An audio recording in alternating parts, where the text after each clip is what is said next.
I want to welcome everybody who is tuning in to the Street Dog Podcast, brought to you by the Street Dog Coalition.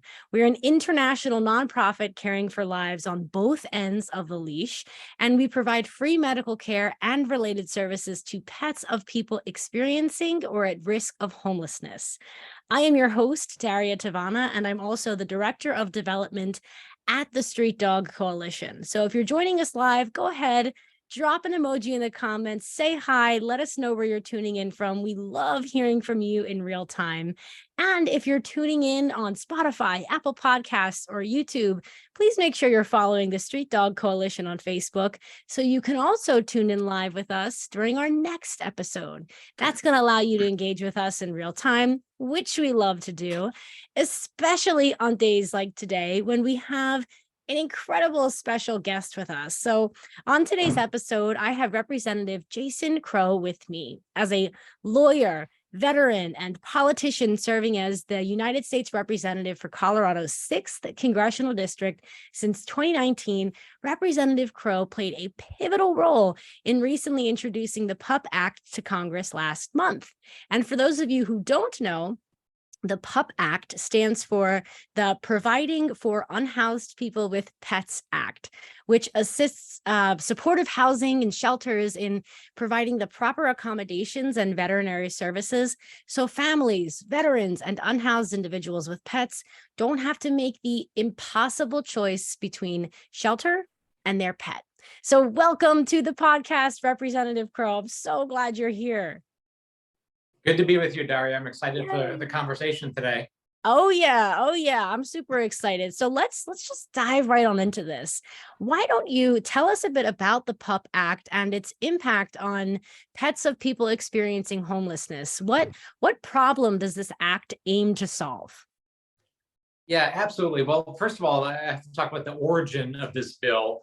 It actually came from my daughter. She came up with the idea. We were driving around Colorado one day, and she was noticing all the unhoused on the corners and folks, that didn't have shelter. And she remarked to me that a lot of them had pets, a lot of them had dogs, and she was really sad that both for the unhoused as well as their companion animals. And she asked, well, why is this? Why don't we have homes for these folks? So the next time she came into Washington with me, this was a number of years ago, we sat down with my ledge team and we started to talk about it.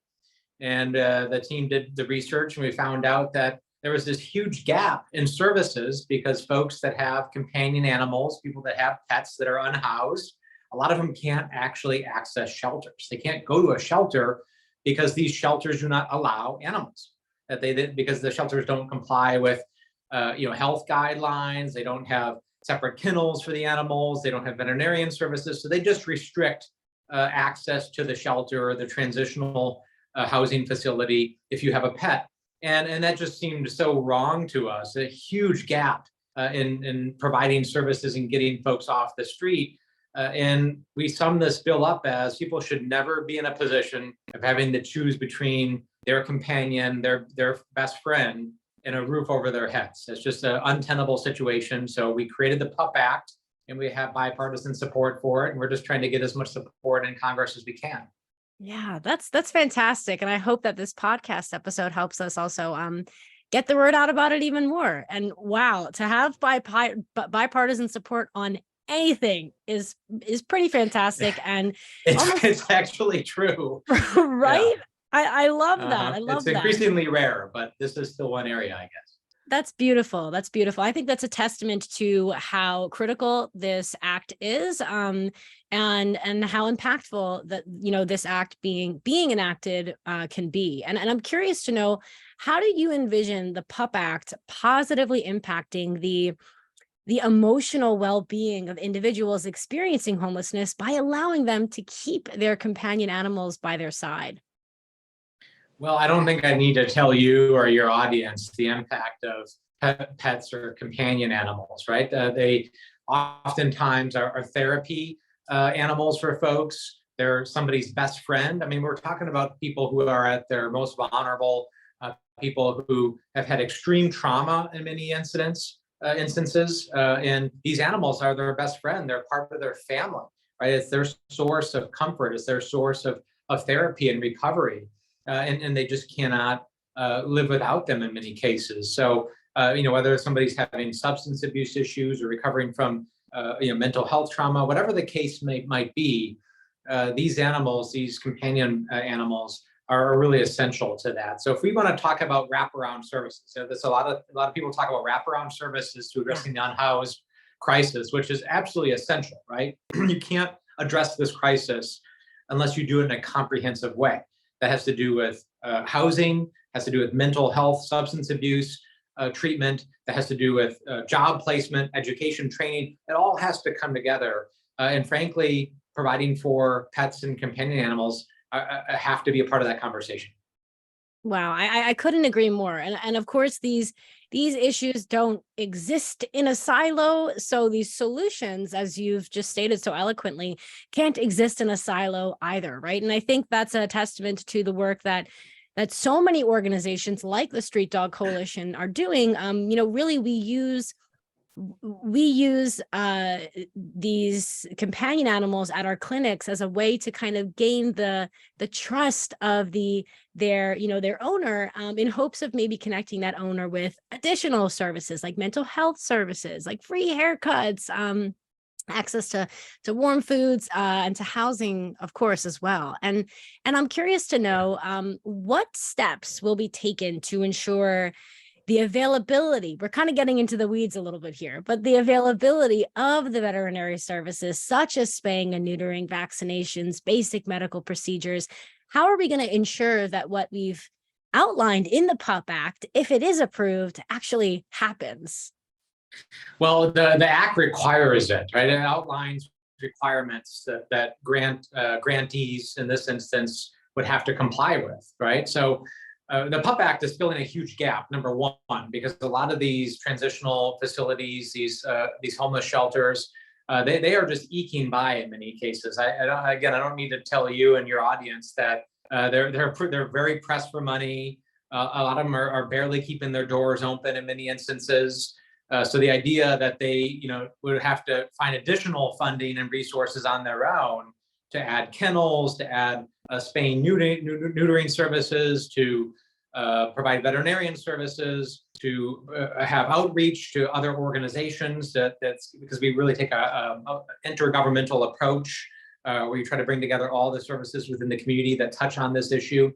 The fact that we would ask them to do more without additional resources is just absurd. So this program essentially is a grant program from HUD, Housing and Urban Development, to these centers, to these facilities, down through the states, working at a local level, to provide that investment to actually accomplish this and do it.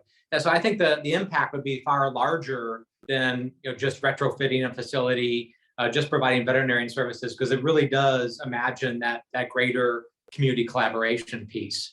So I would be really excited if we can get it passed, and that's where obviously you and your audience comes in. Regardless of where people live right now who are tuned in, absolutely, you need to be looking up the PUPP Act, sponsored by me and Brian Fitzpatrick from Pennsylvania, and ask your member of Congress to come on board to co-sponsor this. If they haven't co-sponsored this bill, they need to listen to you all and they need to get on board. Yes, I so appreciate you saying that. You have absolutely, of course, predicted one of my future questions, which is how can we actually make sure that the PUPP Act happens? And of course, we'll be encouraging our audience to get involved and to reach out to their local representatives.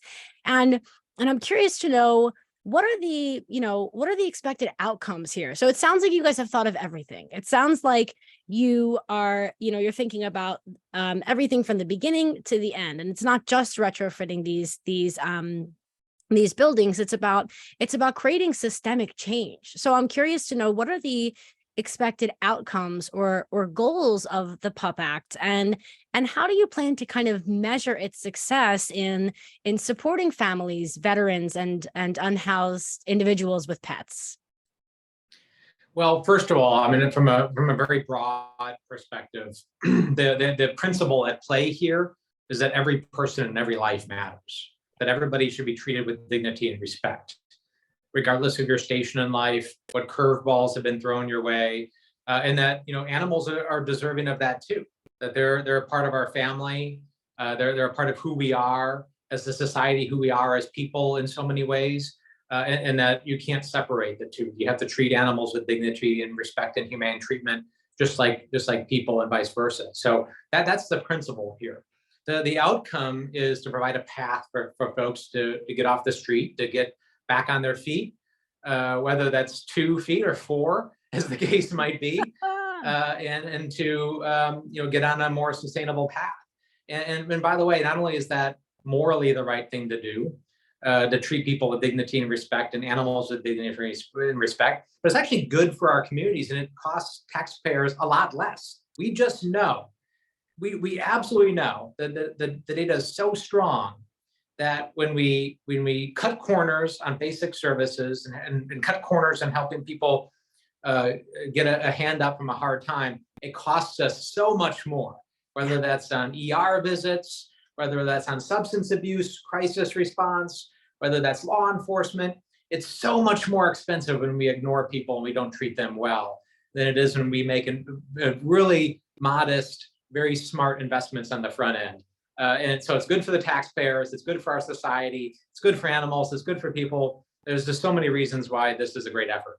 Yeah, I appreciate that. I think that there is a lot that we can the impact that we can have on our communities beyond just the impact that we'll be having on these animals and their people, I think is huge. The ripple effect here is huge. And my last question for you before I let you go, let's say I am a young person listening to this podcast episode. I really want to make a change in my community for animals, maybe even change on a federal level.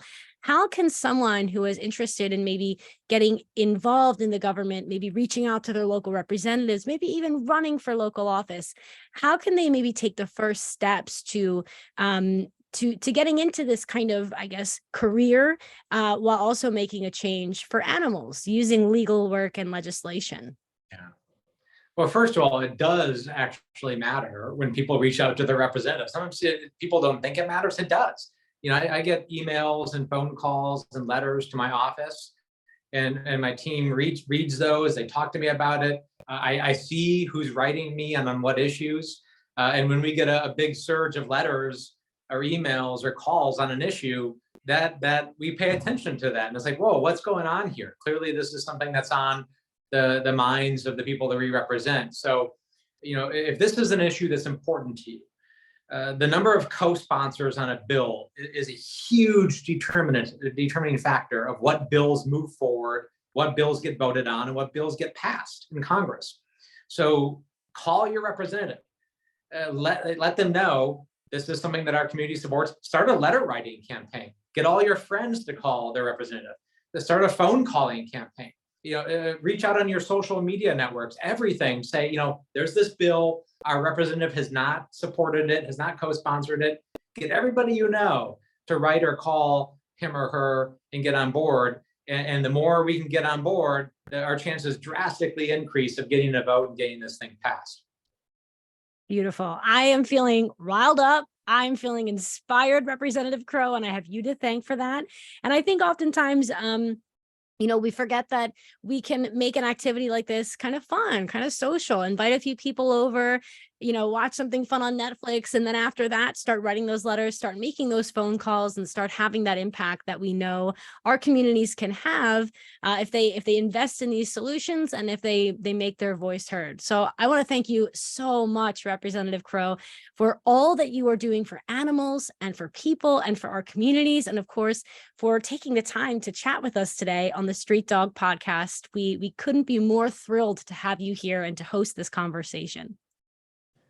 Thank you, Daria. It was really my pleasure. Enjoyed it very much. And let's get this thing done.